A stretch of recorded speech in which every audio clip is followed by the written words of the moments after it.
Hello everyone, welcome back to the War Zone. As always, I'm Scruffy and this is Scruffy Tales. And get ready boys and girls because the Empire is about to strike back. Because Russian tank formations are closing in on the Kursk Oblast. But before we take a look at that, we have a bunch of other stuff to take a look at. Starting off with the POWs at Kursk. The Kursk invasion has proven extremely effective for Ukraine. Besides territorial gains, Ukraine has managed to capture maybe as many as 1,000 prisoners of war. A figure that has even been mentioned by German army analysts. The exact number isn't known, but what is known is that Ukraine has taken so many POWs that they have a problem transporting them all back to POW camps within Ukraine. There simply are not enough transports around. What we also know is that most of the POWs are conscripts, young adults between 19 and 21 years old.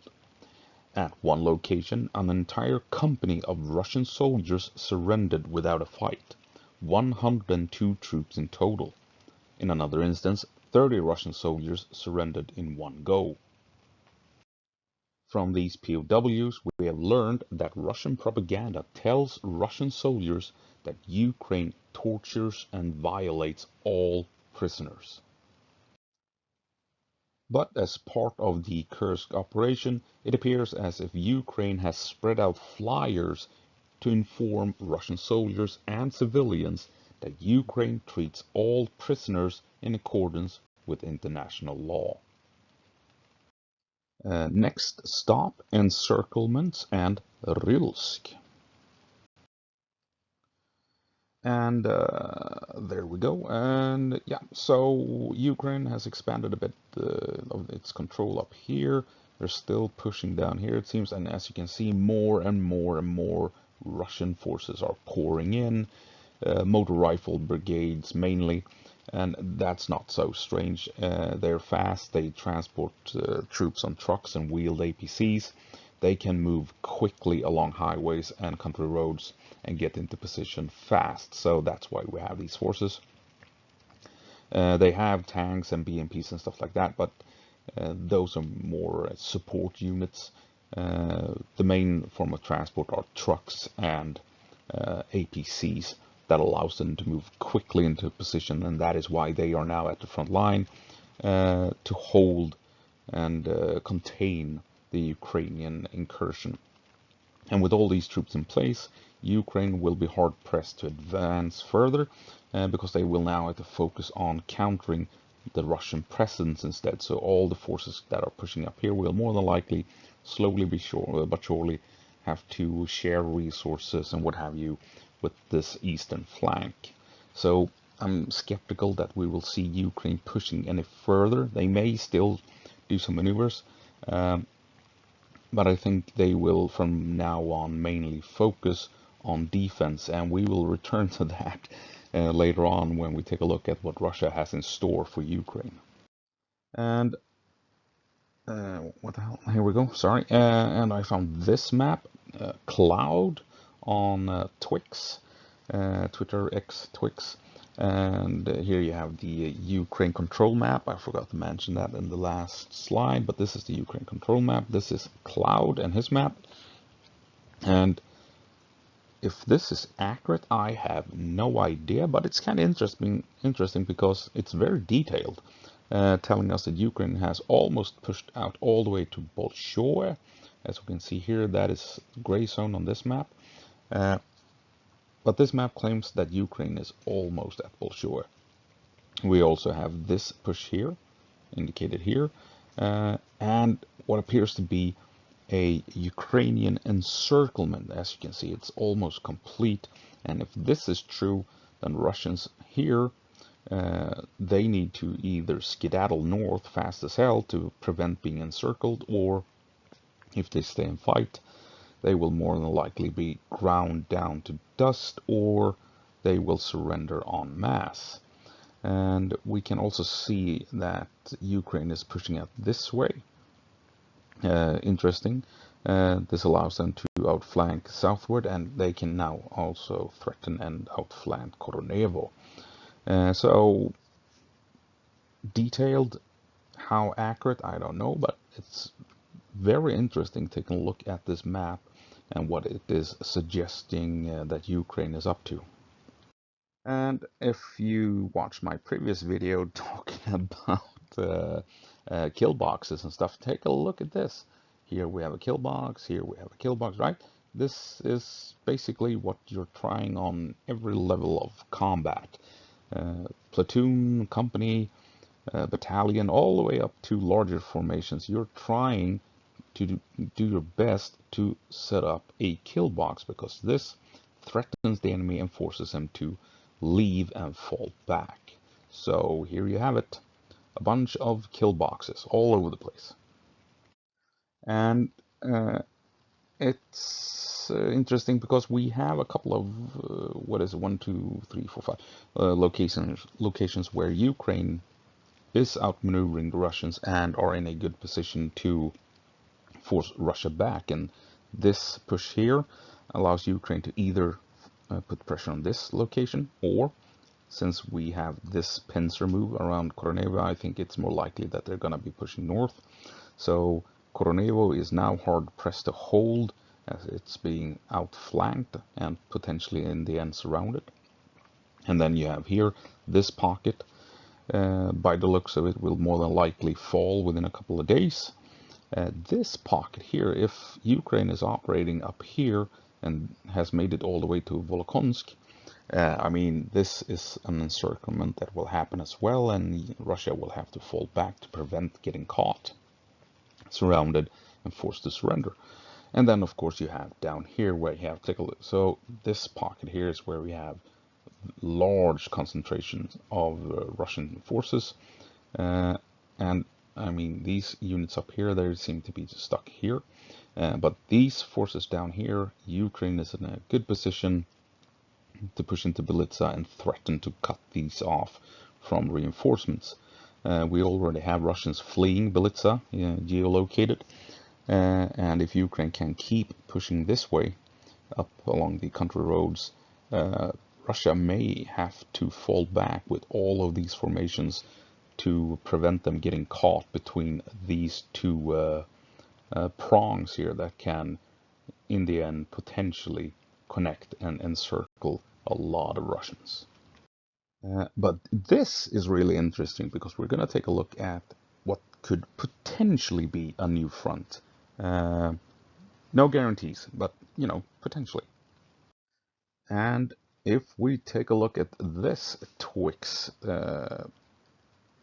announcement, the mandatory evacuation in the Kursk region has been expanded to the entire Glushkovsky district, way over here, right? Here's Sudzha. This is where all the fighting is taking place, and Glushovko, that's over here, right? So Russia is evacuating this entire region. Pretty interesting, because if we take a look at this Twix account here, OSINT aggregator, from the 15th of August, in Tetkino, a Ukrainian sabotage and reconnaissance group was detected. And that is over here, Tetkino, right on the border.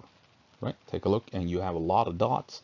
These blue dots, these are Russian strikes at Ukrainian targets within Ukraine. So quite obviously, Ukraine has a lot of forces over here, and Russia is currently striking at them. And as you can see, Ukraine has done some shenanigans in Tetkino itself. And it started to rain. Sorry if you can pick that up.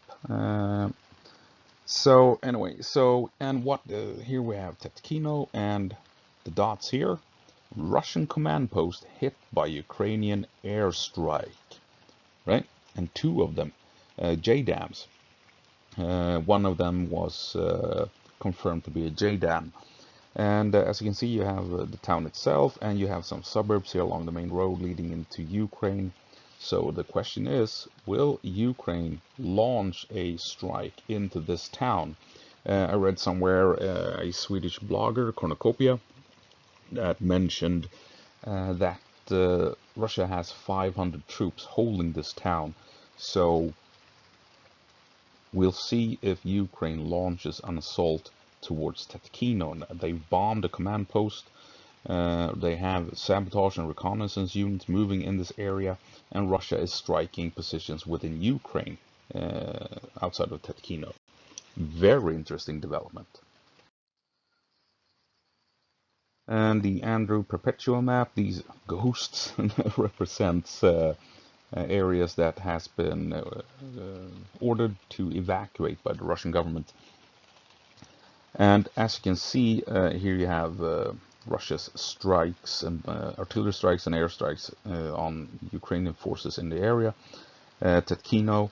And here you have a main highway leading in from Ukraine into Russia. And I mean, from here, if Ukraine does this, they are now behind Russian forces at Koronevo and Snagost and what have you, and can threaten the rear of the Russian formations holding this western flank.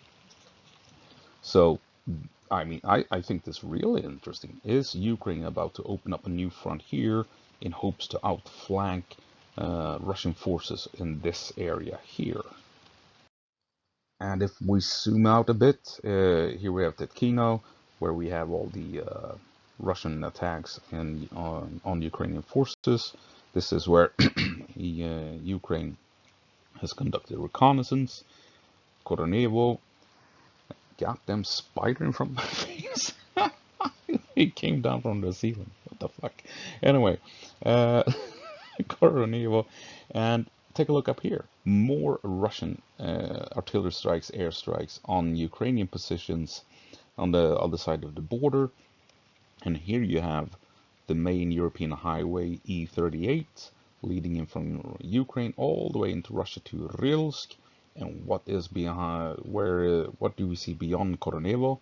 Rilsk. And from this end, if we follow the highway up, we find Rilsk. Is Rilsk the main goal of this operation? Is this what Ukraine is after? Because Russia is attacking a lot of Ukrainian forces up here, a lot of them down here, and Ukraine seems to be operating in this area at the moment, and they have been pushing hard along this highway here, and everything seems to be pointing, at the moment at least, at Rilsk. Interesting. And now this, I don't think this is actually happening, but hey, you never know. So we're going to be taking a look at this. A potential Ukrainian air assault in Kursk Oblast with helicopters. And it is the YouTuber Ukraine Matters, a really excellent source for everything going on in this war. I recommend it. Head on over and subscribe if you're not doing it already. He is one of the best coverages of the war, together with ATP Geopolitics, if you ask me. So those two, I recommend them. Ukraine Matters, ATP Geopolitics, and Jake Bro. Those three sources are excellent sources for what's going on in the war. Anyway, so he has found this, I don't know, Russian telegram post or whatever it is. The enemy is conducting a large-scale helicopter landing behind our defensive line in Lvov. GOR Special Forces and one Air Mobile Brigade are reported. And just like Ukraine Matters, I'm skeptical. But hey, I don't know. Maybe the Russian soldiers saw Russian helicopters coming in and dropping off troops or something, and they thought it was Ukrainians because everyone's panicking. I don't know, but I'm skeptical. But you never know. And if this was happening, it would be up here, Lvov, and you know, I mean, Ukraine is pushing this way along a highway towards Lvov, so some sense, I guess. But I mean, where did the helicopters come from? Did they fly all the way through here? This is the border. Did they fly along this entire highway E38 to Lvov without getting shot at? Come on. Or did they fly over here? I mean, they're still gonna be shot at by missiles and anti-air defenses. What the hell? It's highly unlikely that they got that far, surely. And I mean, if it happened and Ukraine, as of now, have troops at Lvov, the point is that they are. I mean, it's an air assault.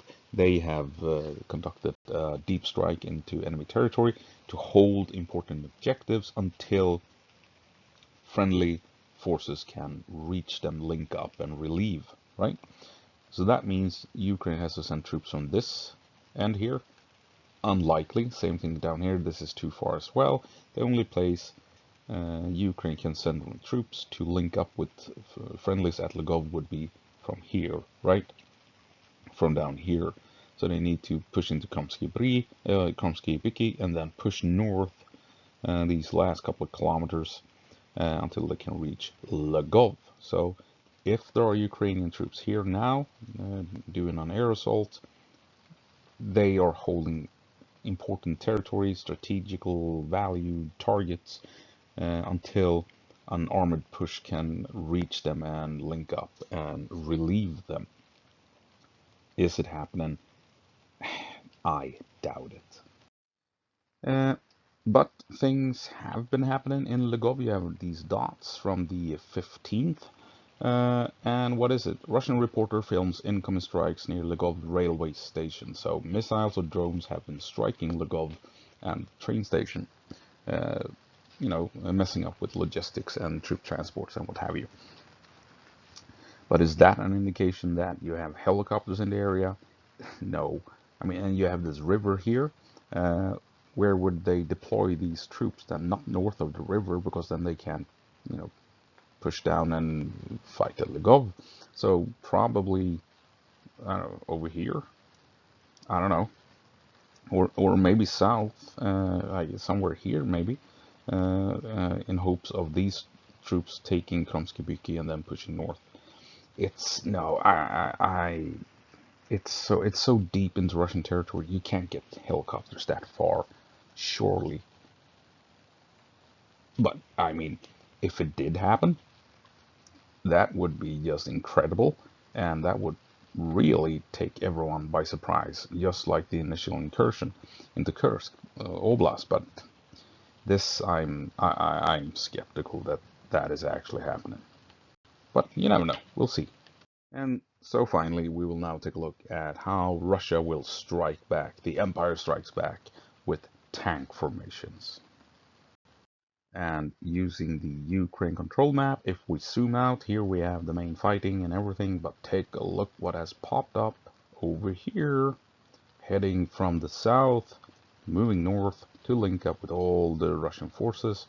The 47th Tank Division, that has with it 2 tank regiments, 2 motor rifle regiments, and a self-propelled artillery regiment. This is potentially a very potent armored force about to join the fray along this eastern flank, would be my guess. And so where did they come from? Well, on the 28th of April 2024, units of the 47th Tank Division took the town of Kislovka in Ukraine, more specifically the 272nd Motor Rifle Regiment. And this is, here you have Kupiansk, and over here, a couple of months back, they took this town of Kislovka. So this is where they were fighting at the time, and they are now being moved from here all the way over here to be deployed in the Kursk Oblast against the Ukrainian incursion.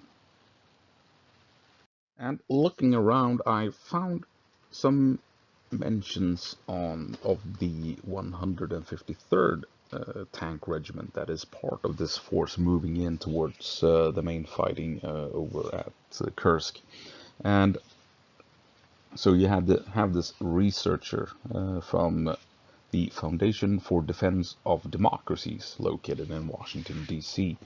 His name is John Hardy, and he has been talking with, or if Forbes just has read his paper. Anyway, Forbes news outlet mentions John Hardy, and he says that this regiment, the 153rd, isn't very big or very modern. And by May of 2023, it had filled just 600 of its 1,800 billets.